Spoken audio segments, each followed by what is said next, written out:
down the heat in the kitchen because there was a lot of stress, I think you can say. Oh, there were tears, there were tempers. Liz pipped Andy Peters and Mark Morrigan to the post. We'll talk to Liz in just a moment. First, let's see the moment she won.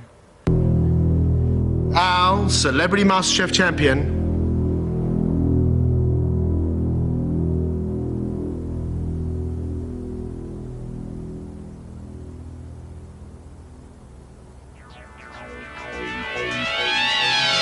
is Liz. Oh my God! Oh my God! Well done. Well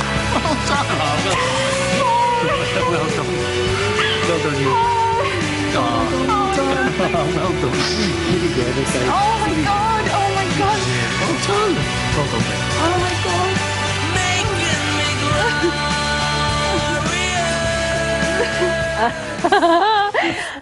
Why are you so surprised? It's like a form of relief. Like a release and a relief, really, because at the end of every show, like especially if you got through to another round, you're just like, oh, thank God the hard work paid off. You're just like, and I was just like, yeah, go me. It was amazing how much it meant to all of you, really, by the end of the series. Yeah. And we had Mark walking out of the Petrus restaurant being chased by Michelin-starred chef Marcus Waring saying, get back in here, because he found it too much. You were on the brink of tears a lot. Yes. Yeah.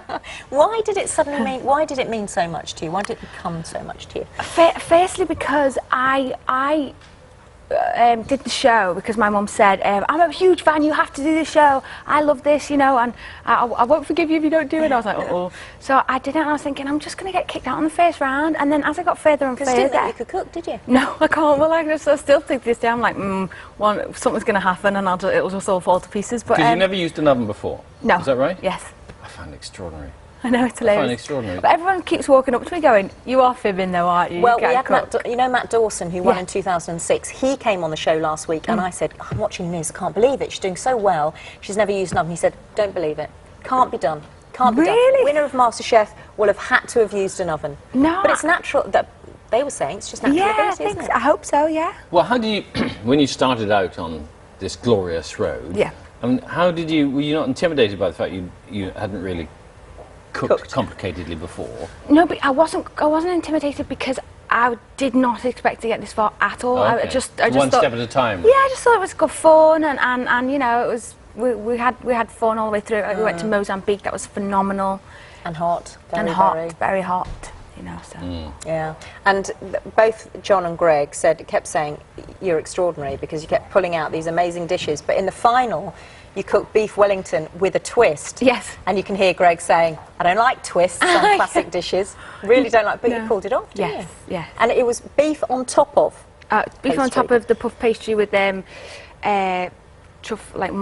mushrooms and a truffle oil inside, which was really tasty. It's from a restaurant actually in Knightsbridge called the Wellington. It's brilliant. Ah, there we are. Shall we take a look then at what the judges and your fellow finalists thought? Oh, uh-oh.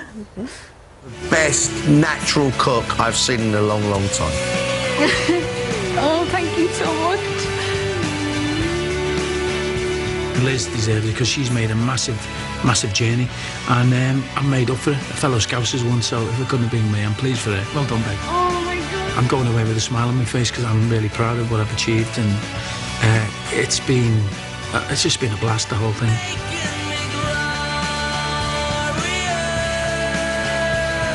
I'm really proud of how far I've come. I never pictured myself in the final. What this competition teaches me is, if you put your heart to it, you can do it.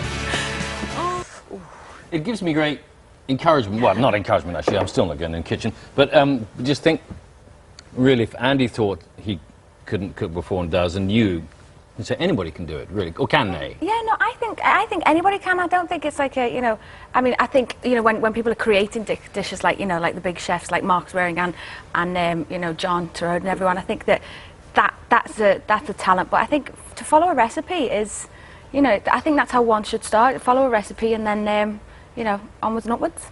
Yes. More recipes. They were saying that you were making restaurant dishes, that it was restaurant quality dishes. Does that, I mean, do you have any desire to open your own little place, see how it goes? No, I have no desire whatsoever. Really? Yeah, no, I just want to cook for family and friends, and you know, people I care about. That's pretty much it, really. Yeah, well, you'll be getting a lot of people asking you around to their houses to cook for them. Oh, it's happened already. I got invited to a very nice dinner party at the weekend. Sadly, I had to decline because they were expecting me to cook. No. So you'll stay in the kitchen the entire time. Yeah. Well, you're good at it. You're very good at it. As long as they give me lots of champagne, I'll be fine. Yeah, exactly. Yeah. No And worries. as long as everybody else drinks lots of champagne, they won't care what they're eating too. Oh, that's a really good point. I should remember that one. Congratulations. Thank you so much. Thanks very Nice to much, see you. Liz. Yeah, good stuff. It's 11 minutes.